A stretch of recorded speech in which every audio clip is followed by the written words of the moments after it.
How many times have you woken up and immediately reached for your phone? You check your texts, emails, notifications, but have you checked in with yourself? It's like you left yourself on red while you attend to everyone else.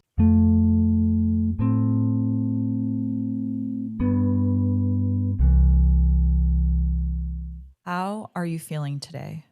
Let's do a quick check in since you may have skipped it this morning. If it's safe to do so, I invite you to close your eyes. Find your way back to your breath. Notice how it feels. Is it shallow or deep? Do you feel it more in your chest, your belly, your throat? Or maybe you feel it somewhere else or somewhere in between. There's no right or wrong answer. Just observe. Maybe it would feel good to slow down and deepen your breath a little. Feel it expanding inside your lungs. Feel the rise and fall of your belly. Let's do a quick scan from the top of your head to your feet.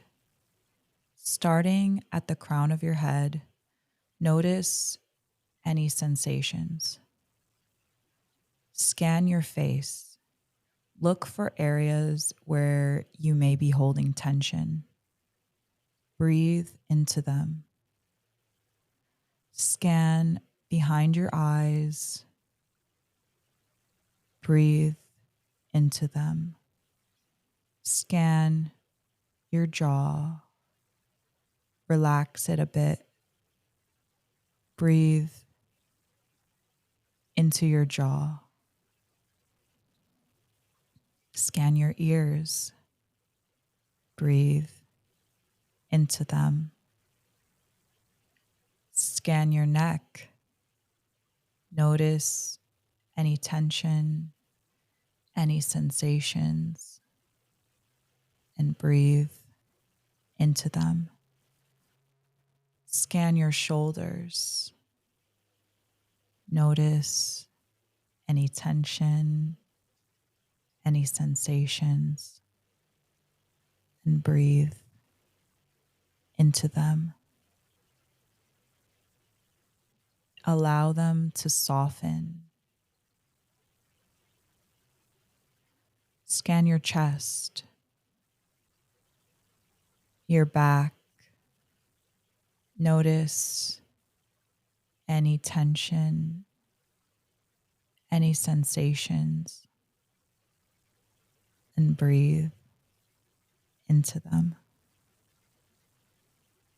Scan your belly. Does it feel full or empty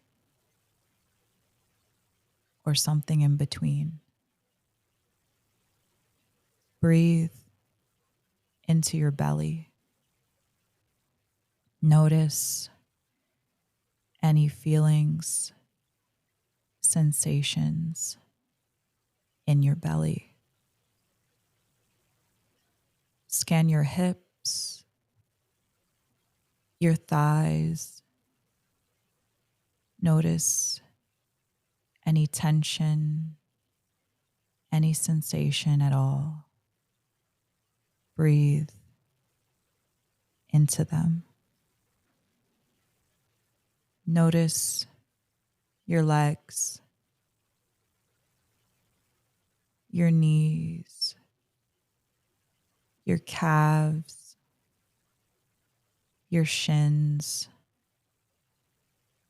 Notice how they feel and breathe into them. Now, notice your feet. We spend a lot of time ignoring our feet, but they carry us everywhere. Let's give them a quick thanks and breathe a deep breath into them.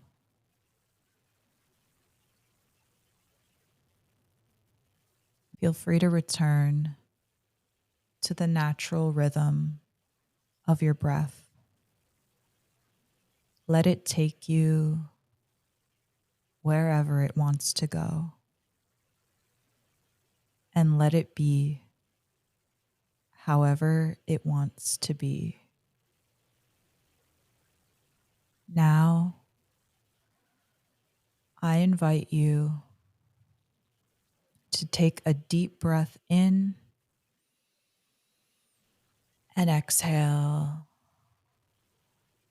and say to yourself out loud or quietly in your mind, I am allowed to check in with myself first.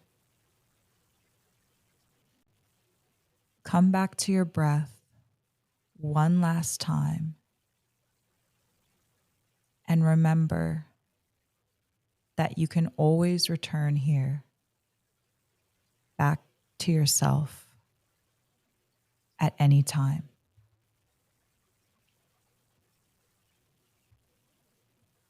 How did that feel? That was less than 10 minutes, and you can do this same practice every day or every morning or whenever you feel called to do it, when you feel like you need to check in with yourself. Now that we have recentered ourselves, let's begin.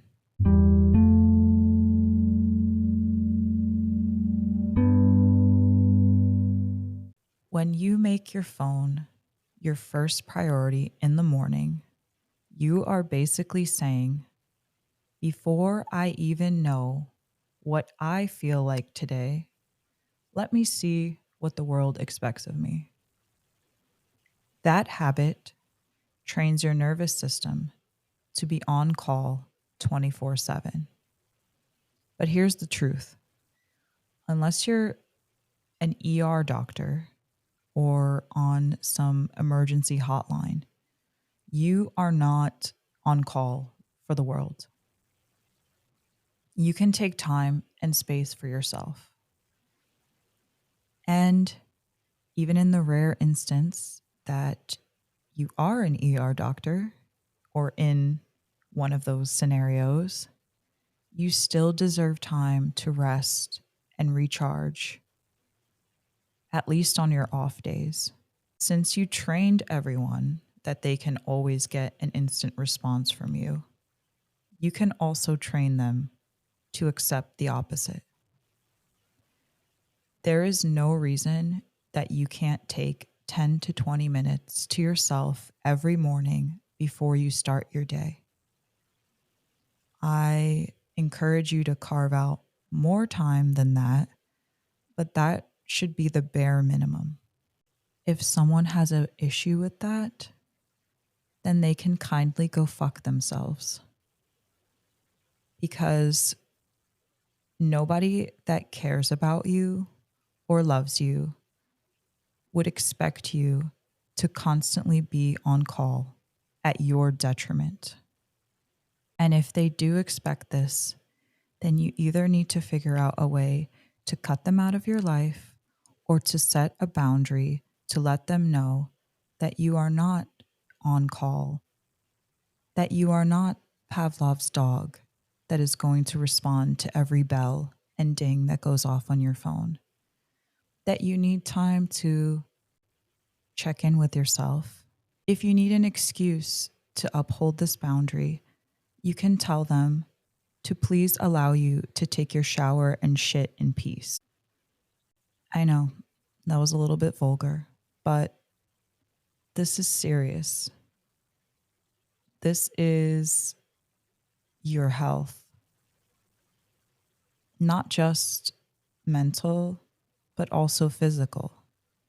You need time for rest and to decompress from your day.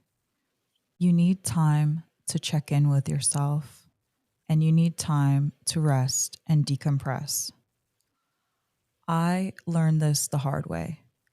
For a long time, my phone ran me. It dictated my mood, my energy, my focus. And the wild part, half of it wasn't even urgent. That dopamine hit from the little ding, that pop up, it's like junk food for your brain. Quick, cheap, and empty. And if it is work related, that's almost worse. You put yourself in an almost constant state of alert mode. Eventually, I realized I was answering everyone else and leaving myself on red. I was checking on everyone else's needs, feelings, and opinions before even asking, how am I feeling today? Nowadays, I say that I check my phone. My phone doesn't check me. So here's what I did to flip the script. First, I moved my phone from being plugged in next to me while I sleep to across the room. When I wake up, I have to physically get out of bed to check it. That pause gives me space to check in with myself first.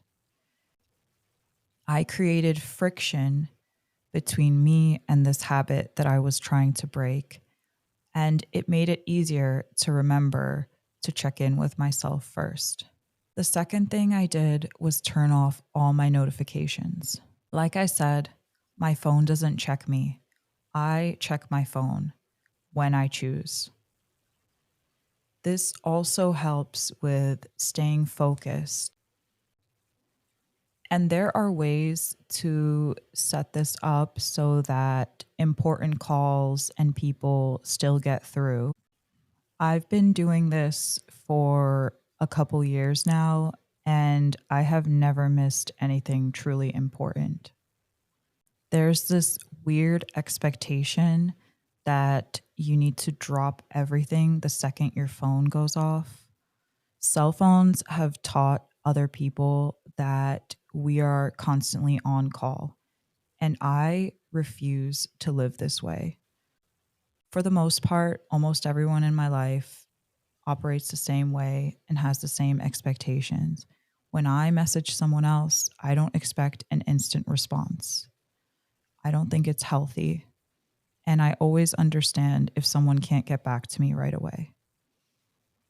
The third thing I did was set up check in times within my block schedules. I'll do blocks of focused work, and then I'll set an alarm. And at that time, I can check emails and check my phone. It's not like I never check it, but I don't check it every second. This helps to teach people to not expect instant replies. I don't expect it of others, and I don't want that expectation placed upon me. Most jobs, relationships, and situations can wait an hour.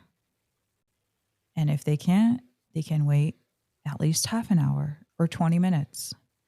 The world does not collapse if you don't respond immediately. And if you don't believe me, try it out for a day and see what happens. The fourth thing I learned to do is to check in with myself first. When I wake up, I do a quick body scan, meditation. I do a brain dump in my journal, whether it's one line, one page or however long it takes. I write down my dreams, whatever's circling around in my mind. This practice has become non negotiable.